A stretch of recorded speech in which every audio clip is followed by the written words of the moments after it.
Assalamu alaikum sevimli kanallar. Hazır biz Good Night Moon yani Xeyrlik Gec Ay degan bir resimli kitap doğrusu azraq to'xtalib o'tmoqchi. Bu kitapning avtori ko'rganinglardek Margaret Wise Brown. Bu kitap tunji bo'lib 1947-yili 9-oyning 3-kunida nashrdan chiqqan ekan. Hamda bu kitapning eng tipik alaylligi betlarining rangdor bo'lishi, kichik bolalarning diqqatini bek tortadi. Ata-onalar asosan shu 0 yoshdan itibaren yangi tug'ilgan vaqtidan boshlab bolalarga o'qib bersak bo'laverdi. Bolalar intan yoqtirib anglaydi. Oldi bilan bu kitapda mushu hujraning ichidagi nima narsalar bor, qanday narsalar bor mushu hujraning ichida, shuni bir tanishtirib chiqadi. Ondan keyin men mishada ko'rganinglarda kichik bo'yjan mushu hujradagi hamma narsalarga bir ismini atab turib Xeyrlik Gec deb chiqadi. Asosliq mazmun mana shundan iborat. Hamsi bir ko'z yetib chiqaylik.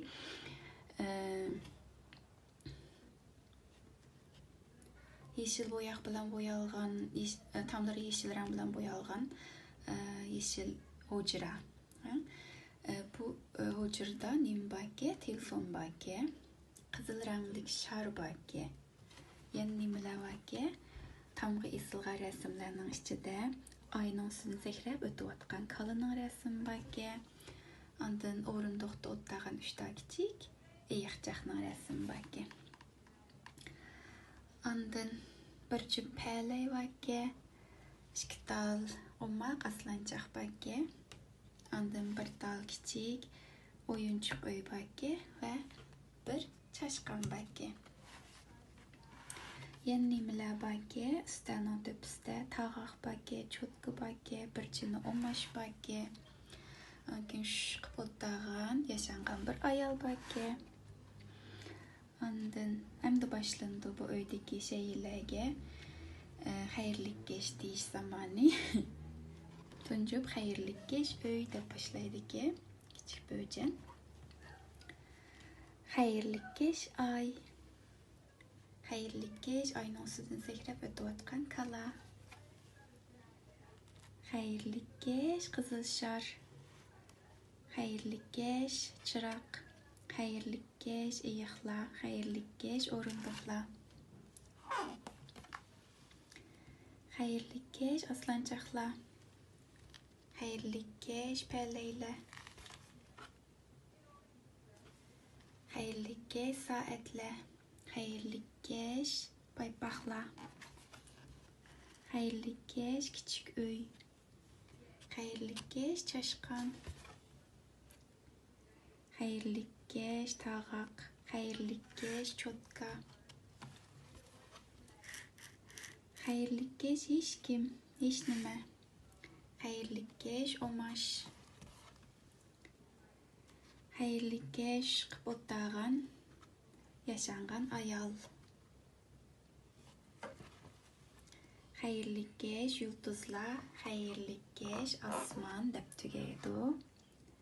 Eng oxirida Xeyrlik Gec ovoz chiqarayotgan hammaga. Endi bu kitobning yana bir alayligi mana ko'rganinglardek bir kichik chashqan bor. Bu chashqanning yeri davomli o'zgarib turdi. Mushu rangli betlarda masalan miyada derizning tekchisi turibdi. Miyada chashqan nerede? Stolning tepasida. Miyada nerede? O'tning oldida. Miyada nerede? Mana miyadagi bo'jakda.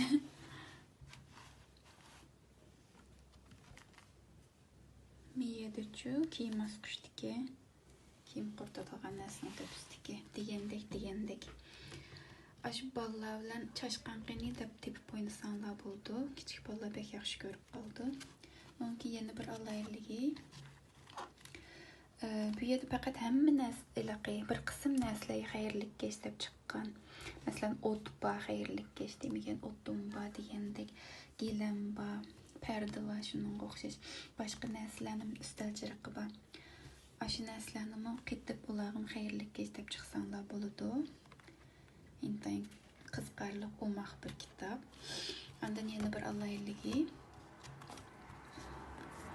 ranglarga qaranglar. Masalan, mabetni göstəy sizlərə. Ma öyünün rəngi bilən, ma çıraq öşkən vaqtının rəngiga qaranglar. Şunchalik fərqliqi. Çıraqni öchəygəndək bir xil. Məsələn, texi lav ilaqi. Öşməyən çıraqlar yoki nur chiqardigan narsalar texi ilaqi. Nimədək fosforluq rəng bilan boyalğandək çaqnab turdi. Məsələn, ay yıldız, ot. Ma çıraq öşməyən kichik öy degəndək. Ballar intayın yaxtırıb oquydu, oqub berişinglarni tavsiya qilamiz.